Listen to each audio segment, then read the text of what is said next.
তিনি যা পছন্দ করেছেন আল্লাহ দিন থেকে বের করে দিয়েছেন, তিনি যা আদেশ করেছেন আল্লাহ ফরজ করে দিয়েছেন, তিনি যা নিষেধ করছেন আল্লাহ হারাম করে দিয়েছেন। করছেন না?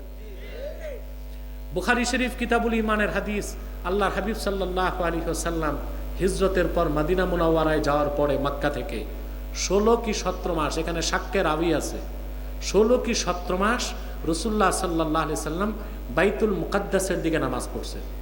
এটা জানেন সবাই? এটা প্রথম কিবলা। আর এই বাইতুল মুকাদ্দাসে রাসূলুল্লাহ সাল্লাল্লাহু আলাইহি সাল্লাম 1 লক্ষের উপর পয়গম্বরের ইমামতি করছেন। আল্লাহর হাবিবের নূরের কদম লাগছে বলেই তো বাইতুল মুকাদ্দাস হয়েছে। আজকে মুসলমান কেন রক্ত দিচ্ছে? বাইতুল মুকাদ্দাস ছেড়ে দিলে তার ফিলিস্তিনের মানুষ জীবন দিতে হয় না? হয় কেন ছাড়বে তারা? তারা জানে রাসূলুল্লাহর ইসরা শুরু হয়েছে কাবা থেকে, মেরাজ শুরু হয়েছে বাইতুল মুকাদ্দাস থেকে। একজন দুইজন, 2 বছরে 70,000 মুসলমান জীবন দিয়েছে। বাইতুল মুকাদ্দাসের চাবি ফিলিস্তিনিরা ইহুদিদের হাতে দেয় নাই। 16 কি 17 মাস আল্লাহর হাবিব নামাজ পড়ছেন বাইতুল মুকাদ্দাসের দিকে, কিন্তু রাসূলুল্লাহ দিলের টান ছিল কাবার দিকে। কোন দিকে? কিন্তু আল্লাহকে কোনোদিন বলেন নাই আল্লাহ কিবলা বদলায় দাও, শুধু আকাশের দিকে তাকাতেন। আল্লাহ কোরআনে তাজকিরা করে বলেন কদ নারা তাকাল্লুবা ওয়াজহিকা ফিস সামা।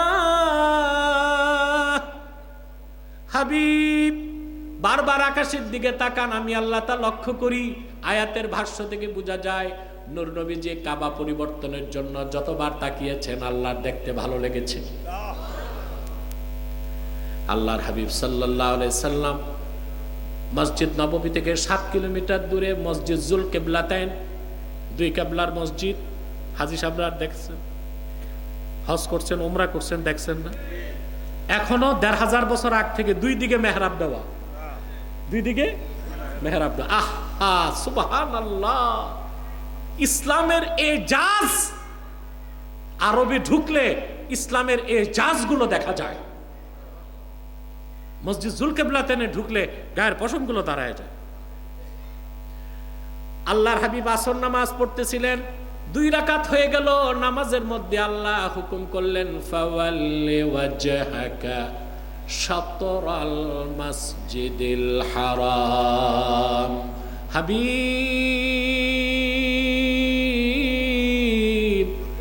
আপনার নূরের চেহারা মুবারকটা এখন থেকে কাবার দিকে ঘুরিয়ে ফেলুন। নামাজের মধ্যে আল্লাহর হাবিব সাহাবায়ে কেরামকে নিয়ে কিবলামুখী হয়ে গেলেন। রাসূলুল্লাহ যেটা মনে পছন্দ করলেন, মুখে বলেন নাই, সেটা দিন হয়ে গেছে। সুবহানাল্লাহ! কি হয়ে গেছে? তিনি যা অপছন্দ করছেন আল্লাহ দিন থেকে বের করে দিয়েছেন। তিনি বলছেন করো, ফরজ হয়ে গেছে। তিনি বলছেন করো না, হারাম হয়ে গেছে। এটাই তো রাসূলুল্লাহর ইত্তেবা। রাসূলুল্লাহর ইত্তেবার বাইরে কোনো ঈমান নাই, ইসলাম নাই, শরীয়ত নাই, তরিকত নাই, হাকিকত নাই, মারিফত নাই, কিচ্ছু নাই। আছে? ইত্তেবায়ে রাসূল বুঝতে হবে, না বুঝলে তো আপনার ঈমানই পরিপূর্ণ হবে না। কথা বুঝতেছেন? তাহলে ইত্তেবায়ে রাসূলের অর্থ হচ্ছে আল্লাহর আখির নবী মুহাম্মদ মুস্তাফা সাল্লাল্লাহু আলাইহি ওয়াসাল্লাম আল্লাহর পক্ষ থেকে যে দ্বীন এনেছেন 1500 বছর আগে, সেই দ্বীনকে পুরাপুরি বিশ্বাস করতে হবে। রাসূলুল্লাহ যে শরীয়ত রেখে গেছেন তার অনুসরণ করতে হবে। জীবনের সকল ক্ষেত্রে ওনার সুন্নাহের অনুসরণ করতে হবে। এটাকেই বলা হয় ইত্তেবায়ে রাসূল। কথা বলেন, এটা কি বলা হয়? রাসূলুল্লাহ যে ইসলাম এনেছেন এটার কোনো ভার্সন আছে? প্যাটার্ন আছে? এখন কিছু বুদ্ধিজীবী বের হয়েছে বাংলাদেশে, এরা মানুষকে ধোঁকা দিচ্ছে, বলে ইসলামের ভার্সন আছে, পলিটিক্যাল ইসলাম, রেডিক্যাল ইসলাম, সুফিবাদী ইসলাম। না, ইসলামের কোনো ভার্সন নাই। আবার অনেকে বলে সুন্নি ইসলাম, শিয়া ইসলাম। নাউজুবিল্লাহ! শিয়াদের কাছে যেটা আছে ওটা ইসলাম না বাতিল ফেরকা? ইসলামের কোনো ভার্সন? মানুষ যেটা বানায় ওইটার ভার্সন থাকে। ইসলাম কি মানুষ বানিয়েছে না আল্লাহ পাঠিয়েছেন? ইসলামের কোনো ভার্সন নাই। পলিটিক্যাল ইসলাম, রেডিক্যাল ইসলাম, সুফিবাদী ইসলাম বলে ইসলামকে ভাগ করা যাবে না। ইসলামী রাজনীতি ইসলামের অংশ, কিন্তু পরিপূর্ণ ইসলাম না। কথা বলে না। চার মাযহাব একমত, আসিয়াসাতুল ইসলামিয়া জুজুল ইসলাম আল্লাযী লা ইয়াতাজাজ্জা। ইসলামী রাজনীতি ইসলামের অংশ, তাই ইসলাম থেকে আলাদা করা যাবে না। অবশ্যই তা হতে হবে খেলাফার পদ্ধতিতে। ইসলামী রাজনীতি পূর্ণাঙ্গ ইসলাম নয়, পূর্ণাঙ্গ ইসলামের অংশ। জিহাদ ফি সাবিলিল্লাহ পূর্ণাঙ্গ ইসলাম নয়, পূর্ণাঙ্গ ইসলামের অংশ। তরিকত, তাসাউফ, ইলমে মারিফত পূর্ণাঙ্গ ইসলাম নয়, পূর্ণাঙ্গ ইসলামের অংশ। ইসলামের কোনো ভাগ নাই, কোনো ডিভাইড নাই, কোনো ভার্সন নাই, কোনো প্যাটার্ন নাই। ইসলাম একটাই, যা আল্লাহ কর্তৃক প্রেরিত, নূর নবীজি কর্তৃক আনিত।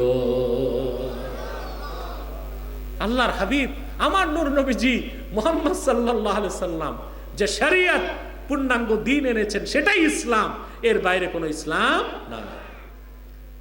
তাহলে আপনাকে শিক্ষা কি নিব আমরা আজকে এই আয়াত থেকে? যে ইসলামের বাইরে কিছু বিশ্বাস করারও সুযোগ নাই, ইসলামের বাইরে অন্য কোন ধর্ম মতবাদ থেকে ভালো কিছু নেওয়ারও সুযোগ। বলতে পারেন সমস্যা কি? ইসলাম শ্রেষ্ঠ, সর্বশ্রেষ্ঠ, অন্য ধর্মে ভালো কিছু থাকলে নেওয়া যাবে না।